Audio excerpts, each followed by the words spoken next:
समय समय पर यहाँ गोठड़ा के अंदर जो ये अपना किसान आंदोलन चल रहा है इस श्री सीमेंट फैक्ट्री के खिलाफ, उसमें बार बार आया हूँ। विजेंद्र जी मेरे विश्वविद्यालय के टाइम के मित्र हैं, इनके बुलावे पे मैं छोटे से बुलावे पे हमेशा आया हूँ। और आपको एक चीज़ बताऊँ मैं, आप ध्यान से सुनो मेरी बात, अपने और पराये को पहचानो। अगर झूठे यहाँ बैठ के सुन के चले जाओ कोई मतलब नहीं निकलेगा। जो किसानों पे और एससी समाज पे जो तकलीफ आज तक आई है, तो इस प्रदेश के अंदर तो एक ही आदमी लड़ रहा है, हनुमान बेनीवाल, और देश के अंदर चंद्रशेखर जी लड़ रहे हैं।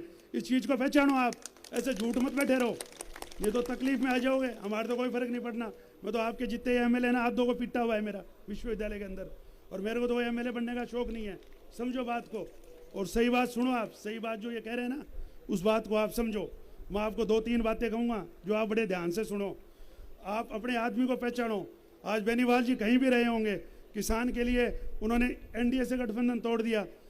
आज इस श्री सीमेंट के मामले में हजारों तकलीफें आई, आपको पता नहीं है। चीफ सेक्रेटरी से बात करनी हो, डीजी से बात करनी हो, उनको धमकाना हो, मुख्यमंत्री को डराना हो, यहाँ के एसपी को डराना हो, कलेक्टर को डराना हो, दोनों को डराना हो, वो काम बेनीवाल जी ने किया। जब आज हम अपन लोग धरने पे बैठे हैं, जब आज अपन लोग धरने पे बैठे, इस चीज़ को समझो आप और अपने लोगों को पहचानना शुरू करो। और आप मैं कह रहा हूँ बैठे मेरे छोटे भाई, ये जय भीम बोले, भीमराव साहब को पढ़ो, आप बाबा साहब को पढ़ो, काशी राम जी को पढ़ो, चंद्रशेखर जी को पढ़ो। ऐसे झूठे नारे लगाने इसका मतलब, आपने जितनी बार यहाँ पे इस राजकुमार भाई साहब खड़े हैं, इसने बाबा साहब का नाम लेके, काशी राम जी का नाम लेके पहला चुनाव जीता, पड़ोस का एमएलए उसने जीता, दोनों ने बेच दिया, आपके वोटों को बेच दिया। बताओ आप, तो इस चीज़ को समझो, आप अपने पराये का फर्क समझो। और आप पीछे खड़े हो, ताली बजाओ यार, बैठे हो ऐसे बैठे हो, समझो इन चीज़ों को, अपने पराये को समझो।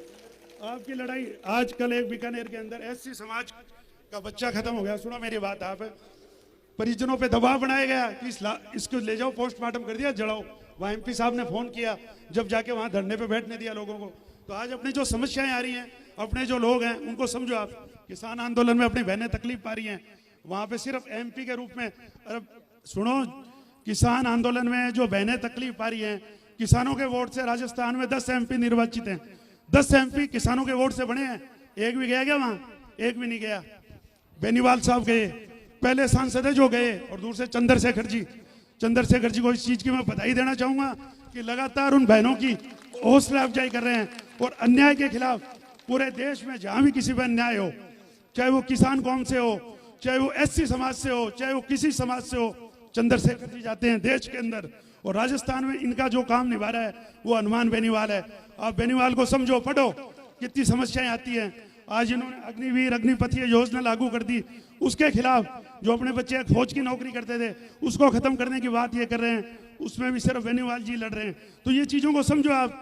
आज ये बीजेपी वाले इतने हराम जाते हैं, देश को ले जा रहे हैं। आपको सुना बात, ध्यान से सुनो। 24 का चुनाव हिंदू मुसलमान पे ले जा रहे हैं, खान साहब बैठे हैं मेरे बीच में। इस चीज को समझो आप। हिंदू मुसलमानों का अपने देश में कभी झगड़ा नहीं है, ये चुनाव को ले जा रहे हैं वहाँ। इस चीज को समझो आप। और आज धरने पे अपन क्यों बैठे हैं? यहाँ धरने पे क्यों बैठे हैं? आपकी कमी के कारण बैठे हैं। आज प्रतिभाजी यहाँ जीत जाती, प्रतिभाजी को आप जिता देते, धरने बैठना पड़ता, 1 घंटे नहीं बैठना पड़ता। ये कंपनी में विजेंद्र जी बैठे रहते हैं यहाँ ऊपर एमडी बन के, 1 घंटे अपने को नहीं बैठना पड़ता। अपनी कमजोरी है, उस चीज को तो आप समझते नहीं। आपने इसको जिताया, उसकी तकलीफ अपन पा रहे हैं। तो ये तकलीफों को आप समझो। जब तक आप इन चीजों को नहीं समझोगे और झूठे भाषण सुन के चले जाओगे, कोई मतलब नहीं निकलेगा। मेरे तो कोई फर्क नहीं पड़ने वाला। मैं तो बेनीवाल के साथ हूँ, आजीवन रहूंगा और 35 साल से लड़ रहा हूँ। रामदेव जी, कन्नी राम जी और शहीद राम कुमार जी गुर्जर को मानने वाला आदमी हूँ, और किसी को मानता नहीं। बाबा साहब को मानता हूँ, काशी राम जी को मानता हूँ।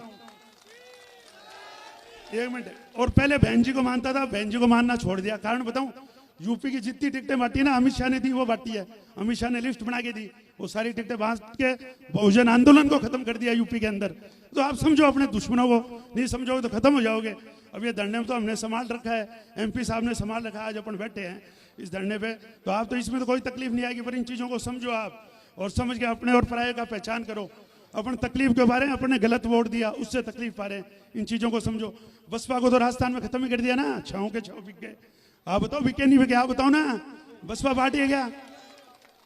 हमारे तो 3 एमएलए थे। चंद्रशेखर जी को बताना चाहूंगा, 2 एससी समाज से हैं।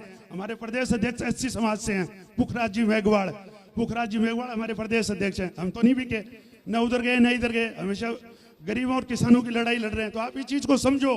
अपने आदमी को पहचानो। आपके देश में चंद्रशेखर जी हैं, प्रदेश में बेनीवाल जी हैं। इस बात को समझो। जय जवान जय किसान, इन दो आदमियों को समझो आप।